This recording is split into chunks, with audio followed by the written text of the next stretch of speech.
Look, if you've spent any time at all looking into personal finance, you've probably been absolutely bombarded with advice about the magic of compounding, index funds, and stock market returns. But in today's explainer, we are actually going to aggressively pivot away from all of that. Why? Because the illusion that investing is your very first step to wealth is exactly what keeps most people financially stuck. Honestly, all those things come way later. Today, we're focusing on the mandatory foundation you absolutely have to lay down before you can even think about getting rich. We're talking about budgeting. So let's just dive right into this with a really simple question. Do you really know where your money goes? Now, most of us will confidently nod and say yes, but when actually pressed, we tend to estimate our expenses in these rough, convenient chunks. You say, oh, maybe 1,000 went there, or 500 went to that. We basically round off our lives. But here's the reality check. If you're rounding off your expenses, you are completely blind to your real daily cash flow. At that point, you don't have a grip on your money. Your money has a grip on you. Think about just 18 rupees, for example. Today, with the absolute frictionless magic of UPI, you just type in a 4-digit PIN and boom, you buy an 18 rupee cigarette, a 20 rupee tea, or a quick 40 rupee snack. It literally happens in seconds. And because it's so small, it doesn't even feel like a quote-unquote real expense at the time. But these tiny, invisible transactions, they are silently draining bank accounts all over the country, simply because they completely bypass our financial radar. So to fix this, we've built a roadmap for this explainer. We'll cover the ultimate financial first step, figuring out where your money is actually going, where it ideally should go, a real-life reality check, budgets for different income levels, and finally, adopting the wealthy mindset. All right, Section 1, the ultimate financial first step. If there is just one single thing you take away from this, let it be this. Growth and compounding come much, much later. You literally cannot optimize what you haven't even measured. Before you can grow anything, you have to anchor yourself to this rigid 3-step framework. Step 1 is the audit. Where is every single rupee actually going? Step 2 is the ideal. Mathematically, where should it be going? And step 3 is the reality check. Are your habits actually aligning with your goals? This framework is going to completely demystify the whole budgeting process for us today. Moving into Section 2, where is money actually going? Meet Shaurya. He's a young professional who bravely let us crack open his October 2021 bank statement to see the raw, unfiltered reality of untracked spending. At the time, he was making good money but had absolutely no clue how to manage it. Just look at the sheer chaos of this raw data.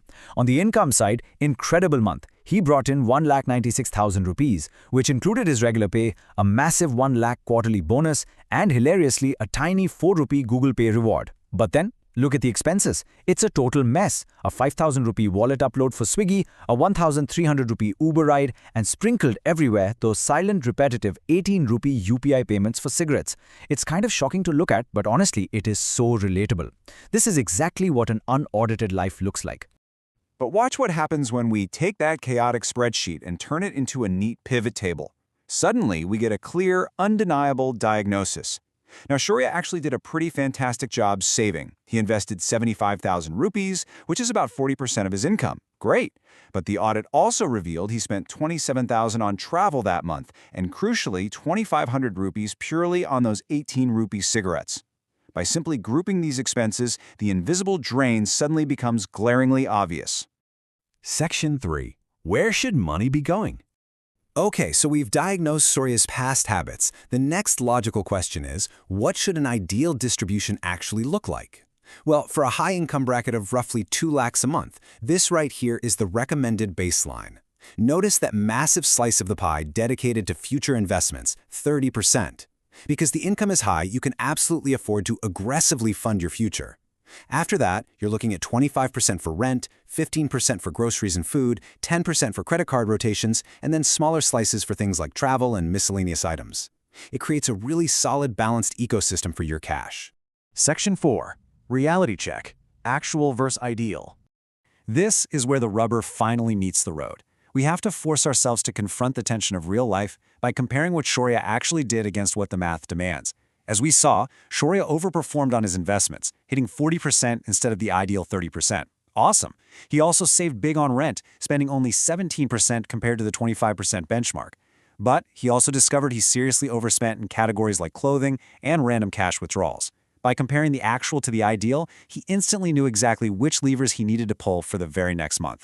Now, a quick word of warning here, because it is so easy to look at this and think, okay, I should just invest 90% of my money. Smart budgeting is not about complete deprivation. I mean, nobody wants to save every single penny just to sit on crores of rupees at age 60 when you have no teeth, a bad back, and zero energy to actually enjoy it. That's a life of regret.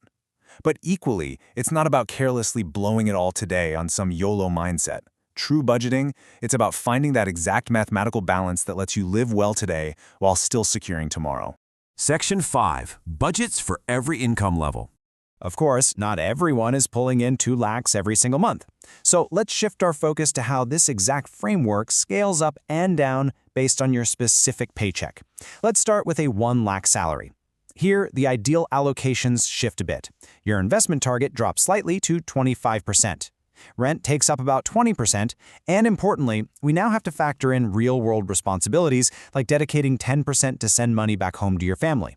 You also allocate around 7% for EMIs and 9% for groceries. So that's the ideal math. But let me show you how easily this breaks down in the real world. Welcome to what we call the reality trap. Say you earn a great salary of 1 lakh, right? But you decide to rent a really nice 35,000 rupee apartment.